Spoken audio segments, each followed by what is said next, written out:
नमस्कार दोस्तों, मैं राहुल जैफ आपका लीगल चैनल में स्वागत करता हूं। और आज जो आप थंबनेल पढ़कर यहां आ रहे हैं, हाँ बिल्कुल, ये झूठ पहली बार ही यूट्यूब पे बताए जा रहे हैं, जो जनरली टुकड़ा टुकड़ा कभी कभी किसी चलते हुए वीडियो में अक्सर किसी न किसी काउंसलर द्वारा बोल दिए जाते हैं। मगर मैं आपको आज एक जमीनी हकीकत बताऊंगा, इससे फर्क पड़ेगा आपके केसेस पे कि आप अपने केसेस को ज्यादा अच्छी तरह से मजबूती से लड़ पाएंगे और जीतने की तो संभावनाएं बहुत बढ़ा लेंगे। तो इस वीडियो को स्किप मत कीजिएगा, लास्ट तक देखिएगा। कमेंट सेक्शन में आप कमेंट जरूर करके जाइएगा। अगर आपका कोई सवाल है तो वो सवाल जरूर पूछिए, पर उससे पहले हैशटैग राहुल जैफ जरूर लिखिएगा, तभी मैं वो सवाल आपका पिक कर पाऊंगा। हैशटैग राहुल जैफ बिना लिखे हुए सवालों को पिक करना थोड़ा मुश्किल होता है, क्योंकि हमें भी देखना होता है किसको ज्यादा जरूरत है। तो मैं अब हर वीडियो में आप लोगों का एक सवाल का जवाब जरूर दिया करूंगा। आते हैं आज के पहले मुद्दे पे। देखिए, एक बहुत जबरदस्त समाज के अंदर, और अगर आप वकील के पास भी जाएंगे तो वो भी यही कहेगा, और अगर आप पुलिस में जाएंगे तो भी यही कहेगा। मतलब समाज से ही आपको एक सोच दे दी जाती है कि कोर्ट हमेशा लड़कियों की सुनता है। ये जो 490 डीवी और ये समथिंग जो भी बनाया हुआ है, तो ये फैक्ट्स ऐसे सेट कर दिए गए हैं जो कि है तो झूठ ही, कि सुनता लड़की की है। और दूसरी चीज यह है कि कोर्ट के अंदर चलती भी लड़की की है। तीसरी चीज यह है ये समाज के अंदर कि ये सारे कानून बनाए लड़कियों के लिए गए हैं। बिल्कुल गलत है। जेंडर बायस लॉ अगर होता तो एनसीआरबी का डेटा देखे जाके 99% केसेस, एनसीआरबी जो कि सुप्रीम कोर्ट के लिए काम करती है सर्वे एजेंसी, उसने ये डेटा हर बार प्रेषित किया कि 95% जो लड़कियां केसेस लगाती हैं रेप की, वो झूठे होते हैं, और 99% जो झूठे केसेस होते हैं 490 के, वो भी झूठे होते हैं। तो ये डेटा रिजल्ट से ही तो आ रहा है, जो जजमेंट्स के रिजल्ट्स आए हैं उन्हीं से तो आ रहा है। कोई ऐसा तो नहीं है एनसीआरबी ने कोई फर्जी डेटा बना दिया है, ये रिजल्ट्स का डेटा है। एक चीज और समझिए दोस्तों, जब आप कोर्ट से पहले कभी भी पकड़े जाते हैं, धरे जाते हैं, जैसा कि बोला जाता है, आपको ऐसा कुछ नहीं है। जैसे ही आपके खिलाफ एफआईआर लॉन्च होती है या आपके खिलाफ कंप्लेन लॉन्च होती है, तो आपको सबसे पहले यह चीज समझा दी जाती है कि आप गिरफ्तार होंगे। बिल्कुल दिमाग से निकाल दीजिए। Arnesh Kumar versus state of Bihar का जजमेंट था 2017 का, उससे पहले मिथ सच था। उसके बाद का जो असर है वो अभी तक खत्म नहीं हुआ। समाज आपको डराता है, धमकाता है, यही माहौल बनाता है, क्योंकि आपके फादर मदर वाले टाइम में जो कुछ हुआ जब वो जवान थे, तो यही होता था कि पुलिस सीधे उठा के लेके जाती थी दहेज के केस के कारण। तो वो जो डर आपके अंदर बैठा दिया जाता है ना, और ऐसा ही होता है कि घर वाले भी घबरा जाते हैं। तो उस टाइम बिल्कुल मत सुनिए अपने समाज की, अपने घर वालों की, और अड़े रहिए। आपको कोई गिरफ्तार नहीं करेगा अगर आपने कोई गलती नहीं की है। 41A का नोटिस आने दीजिए, और उसके बाद भी आपकी गिरफ्तारी नहीं होगी। कई लोग कहते हैं 41A के नोटिस के बाद भी गिरफ्तारी हो जाती है। कुछ गलतियां होती हैं जो मैं पिछले कई अपने वीडियोस में बता चुका हूं, तो वो जाके वीडियोस आप देख लीजिए मेरे चैनल पे कि 41A के नोटिस को कैसे डील किया जाता है। पर एक बात समझ लीजिए, गिरफ्तारी तब भी नहीं होगी अगर आपने थोड़ी बहुत सावधानी भी बरती है, तो गिरफ्तारी नहीं होगी। कोई गिरफ्तारी होती ही नहीं है। हाँ, 41A के नोटिस के अंदर गिरफ्तारी का ऑप्शन है, पर नहीं होती है गिरफ्तारी अगर आप सही तरीके से चलें। और सुप्रीम कोर्ट ने इसके बहुत सारे जजमेंट्स अभी तक निकाल चुकी है। ना केवल अरनेश कुमार, इसके बाद भी जजमेंट्स आए कि जबरदस्ती गिरफ्तारी करने की जरूरत नहीं है। ये आयोग को आप 166 के अंदर चैलेंज भी कर सकते हैं। तो ये चीज भी ध्यान रखिए कि एक मिथ और अपने दिमाग से निकाल दीजिए कि आयोग अगर गलत करेगा तो आप उसको चैलेंज नहीं कर सकते। उसको हर वक्त चैलेंज कीजिए, अवधारणा तोड़िए। अब दूसरा मिथ मैं आपको बता देता हूं। 406 में रिकवरी का ऑप्शन होता है साहब। 406 में रिकवरी का ऑप्शन होता है? नहीं। 406 में सामान की रिकवरी का काम करती ही नहीं है। ये एक ब्रीच ऑफ इंटरेस्टमेंट का केस है। अगर इसको प्रॉपरली चैलेंज कर दिया आपने कोर्ट के अंदर जाके, तो आपको मैं बता रहा हूं कि कभी आपके खिलाफ कोई कार्रवाई नहीं करेगा कोर्ट। एक चीज। दूसरी चीज, ये बिना कोर्ट के ऑर्डर के पुलिस वाले आपसे नहीं करा सकते। वो एफआईआर में मेंशन्ड है, पर उसको इन्वेस्टिगेशन के बाद ही साबित किया जा सकता है कि आपके पास सामान है या नहीं। और रिकवरी का ऑप्शन तभी होता है जब यह साबित हो जाए कि आपके पास सामान है पर आप देना नहीं चाहते और इसका कोई प्रूफ नहीं होता। और ये बेकार की बातें अपने दिमाग से निकाल दीजिए जो वकीलों ने आपको सिखा रखी है कि आप जीएसटी पेड बिल की डिमांड कीजिए। अरे वो कुछ भी उठा के ले आते हैं जीएसटी पेड बिल, और फिर आपसे डिमांड शुरू हो जाती है। आपने जब डिमांड क्रिएट कर दी तो कोर्ट में फिर सामने वाली पार्टी ये कह सकती है कि आपने एक्सेप्ट किया था। इसका भी मैंने वीडियो बनाया है, जाके देखिए, डिटेल में वीडियो है इस बारे में। देखिए, पति पत्नी एक दूसरे पे 377-76 लगाते हैं तो उन्हें प्रूव करना पड़ता है। 377 लगती है अप्राकृतिक सेक्स या मैथुन के लिए, और 376 लगती है रेप के लिए। तो ये साबित करना थोड़ा मुश्किल होता है। तो आजकल ये स्विच कर दिया गया है आपके फादर की तरफ, आपके ब्रदर की तरफ या किसी रिश्तेदार की तरफ कि मेरे साथ रेप करने की कोशिश की गई, मेरे साथ छेड़छाड़ नहीं, और इसमें 354 भी आप इंक्लूड कर लीजिएगा। तो ये एक दूसरा झूठा मिथ है। ये झूठ फैलाया जाता है कि इसके बाद जैसे ही लगा दी जाती है एफआईआर के अंदर तो उसके जस्ट बाद आपकी गिरफ्तारी हो जाएगी, क्योंकि सुप्रीम कोर्ट का एक बहुत बढ़िया और शानदार जजमेंट आया था, उसको आप में ही कई दोस्तों ने ये बात लोगों के बीच में फैला दी। 10 साल 7 साल की सजा वाला ऑप्शन जिन में है, तो 7 साल से ज्यादा का जो जिनमें ऑप्शन है सजा का, जिन सेक्शंस के अंदर, उसमें डायरेक्ट गिरफ्तारी है, और 7 साल से कम वाले में डायरेक्ट गिरफ्तारी नहीं है। अरे कैसे गिरफ्तारी हो जाएगी भाई? हर चीज कोर्ट में एविडेंस से चलती है, किसी के लिखवा देने से और कर देने से कुछ नहीं होती। अब ये लगाया क्यों जाता है, इसके पीछे की सोच समझिए। इसको इसलिए लगाया जाता है क्योंकि आपको वहीं प्रेशर के अंडरटेकिंग में लिया जाता है कि आप प्रेशराइज हो जाएं। पापा भी लगी है, ब्रदर का लाइफ का और करियर का सवाल है, गवर्नमेंट जॉब में नहीं लगेगा, तो ये सारा माहौल बनाया जाता है।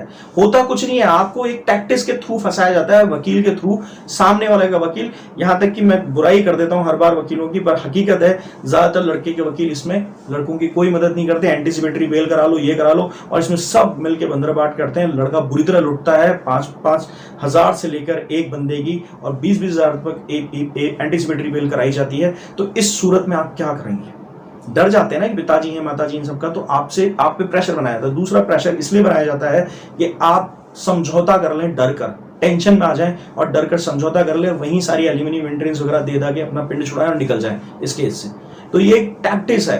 कोई गिरफ्तारी नहीं होती, आप रेगुलर बेल लें। पहली बात मैं आपको और बता देता हूं, चार्जशीट आयोग पेश ही नहीं करेगा जल्दी से। अगर उसने झूठा 376 लगाया है, इन्वेस्टिगेशन का पार्ट है इसके अंदर भी, अगर लगाया है तो आप इसे चैलेंज कर सकते हैं हाई कोर्ट में सीधा एफआईआर के बेस पे।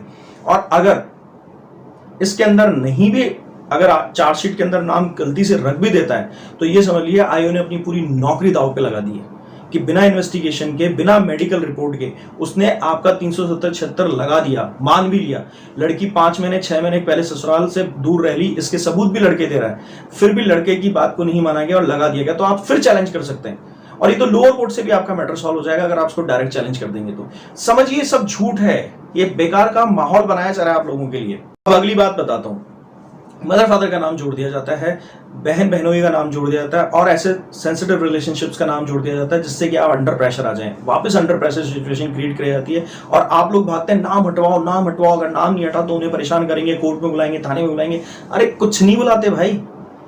आप ये समझ लीजिए, अरनेश कुमार और मिथिलेश कुमार वाला जो जजमेंट है उसके अंदर क्लियर कह दिया गया है कि भैया इसमें लड़का ही पार्टी होगा। अगर किसी को भी इसमें जोड़ा गया है तो पहले इन्वेस्टिगेशन के अंदर उसके खिलाफ सबूत होने चाहिए, तब सोचा जाएगा कि उसे पार्टी बनाया। जब वो इन्वेस्टिगेशन का पार्ट है और नहीं उसके अंदर जोड़ा गया है उनका किसी भी तरीके का एविडेंस उनके खिलाफ, तो आप उन्हें सुरक्षित रखिए। लड़के जितने भी अगर एग्री कर रहे हैं तो कमेंट सेक्शन में प्लीज भर दीजिए ये चीज, जिससे कि जो नए लड़के हैं वो इस चीज से जागरूक हो पाए। जो पुराने लड़के केस फेस कर रहे हैं कि वो अकेले ही कोर्ट जाते हैं, मदर फादर को नहीं बुलाया जाता, और कुछ पार्टीज प्रेशर भी बनाती है, तो आप उसमें एग्जम्पशन ले सकते हैं बाद में। बहुत सारे ऑप्शंस है, कानून को खिचड़ी मत समझिए। कानून में हर उस चीज की राहत है जो गलत तरीके से आप पे लगाई गई है। इसके पीछे रीजन यही होता है कि नाम ना हटाएं। तो मैं आपको फायदा बताता हूं। फायदा यह है कि क्वैशिंग में बहुत काम आता है। ज्यादातर क्वैशिंग्स इसीलिए जीती जाती हैं कि वहां पर नाम नहीं हटाया गया मदर फादर का। इसलिए पैसा खर्च मत कीजिए। आईओ को 50,000 रुपए दे रहे हैं और वकील से सेटिंग करा रहे हैं, या फिर एंटीसिपेटरी बेल। वैसे भी बता देता हूं कि एंटीसिपेटरी बेल में ज्यादा नुकसान होता है अगर आप लोग इस तरह से लेते हैं। आने वाले टॉपिक में मैं बताता हूं कि एंटीसिपेटरी और रेगुलर बेल का क्या फर्क है। एक चीज और समझ लीजिए, अगर आप अंडर प्रेशर नहीं आएंगे तो आप सेटलमेंट नहीं करेंगे, और अगर आप वहां सेटलमेंट नहीं करते हैं पुलिस कार्रवाई के वक्त ही, तो आप जब कोर्ट में इस केस को लेके जाएंगे तो उस टाइम भी आप अंडर प्रेशर ही फील करेंगे, बार बार आपको परेशान किया जाएगा। तो ये एक तरीके का हैरेसमेंट के लिए किया जाता है, बाकी उनका कोई लेना देना नहीं है। झगड़ा तो आपका और आपकी बीवी का है। और अगर मदर फादर का नाम हटवाना भी है तो आप बिना पैसे खर्च करने वाली एक सलाह दे देता हूं, संपर्क कर लीजिएगा। डिटेल में बहुत सारी बातें बतानी पड़ती हैं, इसलिए वीडियो में सिर्फ डेमो बता रहा हूँ। डिस्ट्रिक्ट मैजिस्ट्रेट डीएम के पास जाकर आप अपने मदर फादर का नाम हटा सकते हैं। इसका एक एप्लीकेशन का पूरा प्रोसीजर होता है, वो हर केस के हिसाब से ट्रीट करना होता है। तो आप यहाँ पर कोई जजमेंट उसका फॉर्मेट ना डिमांड करें, उसका एक तरीका होता है, हर केस के अंदर एक वेरिएशन के हिसाब से उसको सेट किया जाता है। देखिए 498A जो होता है, इसके बारे में भी एक सच्चाई सुन लीजिए। पहली बात, ये लंबा नहीं चल सकता। अगर आप शुरुआत में ही पुलिस स्टेशन में अगर आपका केस फंसा हुआ है तो आप इसको शुरुआत में ही फंसवा सकते हैं, ब्लॉक करा सकते हैं। क्वैशिंग करा दीजिए आप एफआईआर की। अगर एफआईआर से चार्जशीट पे आ चुका है, चार्जशीट को क्वैश करा दीजिए। इसके दोनों वीडियोस मैंने बनाए हुए हैं, जाके जरूर देखिए। आप आरटीआई जो है वो प्रोडक्शन ऑफिसर के खिलाफ डालकर और इन्वेस्टिगेशन का पूरा हवाला ले सकते हैं और उसको भी चैलेंज कर सकते हैं। सबसे बड़ी बात है, DP3 भी 498A को ब्लॉक कर देता है शुरुआत में ही। इसका भी एक यूज होता है, पर वही है कि वीडियो में एक लिमिटेशन होती है, तो इतना ही बता सकते हैं क्योंकि ये प्रोसीजर्स होते हैं। इनको प्रोसीजर्स को अकॉर्डिंग टू केस ड्राइव करना पड़ता है। सबसे बड़ी बात, आप 498A पे फोकस ही मत कीजिए। आप 406 को सीधा चैलेंज कर दीजिए, उसको क्वैशिंग पे ले जाइए, क्योंकि जो सामान की लिस्ट बनाई गई है और उसमें जो भी तामझाम किया गया ना, 406 लगभग पूरा झूठा होता है। तो आप 406 को पूरी तरह से बढ़ा के दीजिए। 406 अगर चैलेंज हो गया तो 498A के गिरने के चांसेस बहुत ज्यादा होते हैं। ये जो चीज अभी मैंने बोली, ये जनरली वकीलों के पास नहीं मिलता है। ये ज्यादातर लोग बताना भी पसंद नहीं करते हैं, क्योंकि 406 ताकत देता है 498A को। तो अगर किसी गाड़ी के आपने व्हील्स निकाल दिए तो चलेगी कहां से? तो 406 वो है जो 498A को चलने में मदद करता है। 406 में एक चीज और हमेशा ध्यान रख लीजिए कि आपको जब तक कोर्ट से ऑर्डर नहीं है, आपको 406 में कोई बयान नहीं देना है। इन केस आप पे प्रेशर भी बना लिया जाए तो प्लीज वो जो लिस्ट लड़की देती है उसके अंदर बकायदा उसके सीरियल नंबर डालिए। मान लीजिए उसके अंदर उसने 150 आइटम्स लिख रखे हैं और आपको मजबूरी में, प्रेशर में आके, टेंशन में आके, घर वालों के प्रेशर से आपको सामान देना पड़ रहा है, तो उस सूरत में प्लीज वहां पर उस सीरियल नंबर को टिक कर दीजिए, मेरे पास ये सामान है, या नंबर लिख दीजिए कि इतने से इतने तक के सामान मेरे पास है, बाकी सामान मेरे पास नहीं है। साइन कीजिए, लिख दीजिए उसके नीचे कि मेरे पास सामान नहीं है। डेट डालिए साथ में, साइन नहीं करना है, डेट भी डालनी है। साइन नहीं करना है, डेट भी डालनी है। साइन नहीं करना है, डेट भी डालनी है। याद कर लीजिए। दोस्तों, मैं आगे बढ़ूं इस वीडियो में, पहले कहूंगा कि प्लीज आप मुझे व्हाट्सएप कीजिएगा अगर आपको इनसे रिलेटेड कोई फॉर्मेट, एप्लीकेशन या कुछ चाहिए। तो मैं सिर्फ जिन लोगों ने #RahulZeff का स्क्रीनशॉट खींच के भेजा मेरे कमेंट सेक्शन में, अगर तो उन्हीं लोगों को ही ये व्हाट्सएप में आपको प्रोवाइड करा पाऊंगा। वहाँ स्क्रीनशॉट होना जरूरी है, इसके कोई चार्जेस नहीं है। एक छोटा सा बंडल पैकेज है, वो आपको ट्रांसफर कर दिया जाएगा PDF फॉर्मेट में। तो अब मैं आगे बढ़ता हूं अगले पॉइंट पर। बहुत सारे लोग कहते हैं मीडिएशन टाइम वेस्ट है, मीडिएशन के अंदर तो बिल्कुल भी कुछ नहीं है, जाके 2 मिनट में बोल दो मुझे नहीं रखना इस लड़की को, मुझे वो नहीं करना है। दोस्तों ठहर जाइए, बिना पैसे की एडवाइस दे रहा हूं, खर्चा कुछ भी नहीं होगा और मीडिएशन में तब आ दो लड़की को। मेरे कहने से 2-1 लड़के जो गरीब थे, उन्हें नहीं समझ में आया कैसे लड़ना है केस, तो मैंने कहा भैया धड़ाधड़ हर केस में मीडिएशन ले।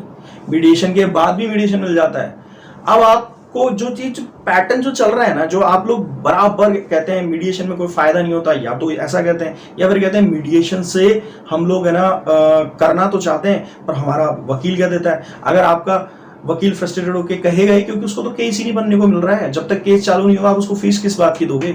एक चीज। दूसरा, अगर आप मीडिएशन पे ज्यादा फोकस कर रहे हैं तो सामने वाला वकील लड़की पे प्रेशर बना देता है कि तुम मीडिएशन में चलती रहो। तो इसकी भी एक प्रॉपर काउंसलिंग आपको समझाई जा सकती है, इसके अंदर मीडिएशन लंबा कैसे खींचा जाए जबकि लड़की तैयार नहीं है। और अगर मीडिएशन लंबा खींच गए तो बहुत हद तक चीजें सेटल होने की पोजीशन पे भी होती है। हालांकि आप कुछ लोग कहेंगे कि हमारा एक्सपीरियंस रहा, वाइफ चीखी चिल्लाई। मैं उन 2-4 लड़कों के बारे में बता नहीं सकता नाम के साथ, पर वो जानते हैं, जो मेरा वीडियो भी रेगुलर देख रहे हैं और मुझसे एडवाइस भी लेते हैं कि मीडिएशन से बहुत कम नुकसान में मैंने उन्हें बाहर निकाल दिया है, लगभग 1-2 जनों के अलावा। वो भी अंडर प्रोसेस हैं, वो भी आसानी से बाहर निकल जाएंगे, तसल्ली से बाहर आ रहे हैं मीडिएशन से। तो इतना मामूली मत समझिए मीडिएशन। और जो मीडिएशन के लिए ज्यादा मांग करता है, कोर्ट ज्यादा से ज्यादा मीडिएशन उसको देता है, कि कोर्ट वहां पर आपका घर तुड़ाने नहीं बैठा है, वो रिकंसिलिएशन ऑफ मैरिज के लिए बैठा है वहां पे, यानी कि विवाह की पुनर्स्थापना के लिए बैठा है। आपकी गलतफहमी दूर कर लीजिए कि कोर्ट में हम लड़ने जाते हैं केस और वहां पर हमें अलग किया जाता है। तो दोस्तों, अगर आपको ये वीडियो अच्छा लगा तो लाइक कीजिए, शेयर कीजिए, सब्सक्राइब कीजिए। और मैं इसका सेकंड सीरीज लेकर आ रहा हूं, तो आप ये बात ध्यान रखिएगा, इसका सेकंड पार्ट जल्दी ही आएगा और शायद इसके पीछे दूसरे दिन ही रिलीज कर दूं। तो उसमें फिर आके देखिएगा, इसी तरह के सॉल्यूशंस मैं आपको रेगुलर